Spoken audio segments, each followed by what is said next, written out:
there must be a method behind the science behind Tom Brady, because when he was in New England, they never did this, really. But now that he's in Tampa, heading into his third year in Tampa, he continues to get a lot of veteran wide receivers, as the Buccaneers decided to sign Julio Jones to a one-year contract worth about $8 million. Julio Jones, when he was in Atlanta, was fantastic. Played in Tennessee last year, did not look the same. Was not, you couldn't even call him a person of interest, because he missed some time with a hamstring last year.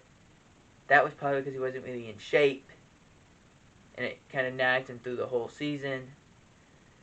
Hopefully he can stay in shape, because he is a very good player, more than likely a Hall of Famer. For the majority of his career, averaged almost 100 yards a game.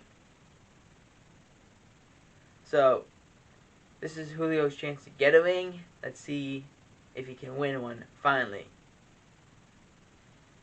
Hollywood Brown of the Arizona Cardinals is sidelined with a hamstring injury.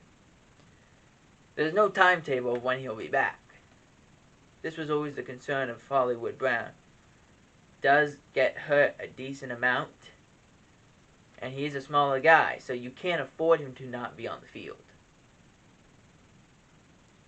The Raiders placed veteran guard / offensive tackle Denzel Good on reserve / retired list. He started 43 games in 7 years. This is because he was retiring. Moving him to this list you don't use him as a roster spot. Okay. No problem there. Danny Amendola retires after 13 seasons. Was a big part of some of those New England Patriots Super Bowl teams. Now, he had retired before and then came back. So I'm just saying, keep your mind open to this. That could definitely happen. The Steelers, as we had said before, the Steelers had cut Trey Edmonds. That was a little bit of a shocker, but not too badly. The Chiefs placed Justiny Ross on IR after he had another foot surgery. He will miss the remainder of the season. Ross was supposed to take the spot of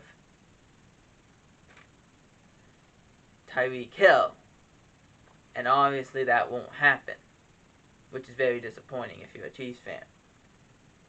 The hope is that someone else can pick up the slack, but I don't see that team being as dynamic, because it's kind of hard to stop a guy who could probably be in the Olympics every year, and now he's no longer on your team.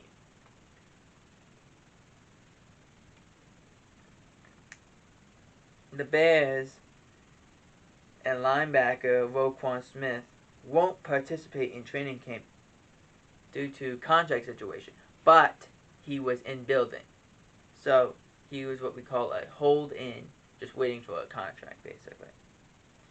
The Dolphins to sign Mohamed Sanu. Shocker, because they have a lot of wide receivers. So maybe they're willing to deal a wide receiver or two to shorten their number.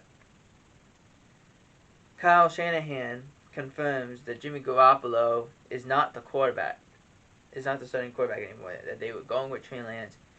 And in a response to the media, he said, Jimmy knows we're going with Trey. This is Trey's team, and he's okay with that. Now, I said this last week. If Garoppolo isn't traded, he will more likely be cut. Watch out for the Seahawks. They are a dark horse to pick him up if he's not traded. And finally, to end on kind of a sad note, Carson has announced his retirement due to neck injury at the age of 27.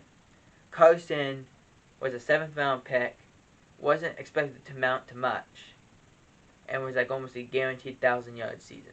He only played 5 years in the NFL, yet, when healthy, he was a dominating presence. He made a great play one time. He hurdles, and he's trying to hurdle a guy, and he ends up hitting him, and he ends up flipping, and somehow miraculously lands on his feet with his hand keeping him up to get another couple yards. Now, how does this work? The Seahawks, as Ian Rappaport put it, are doing him right by saying that he just failed a physical so he can gain the money from the injury. Where if he did not, and he had just retired, he would not be able to.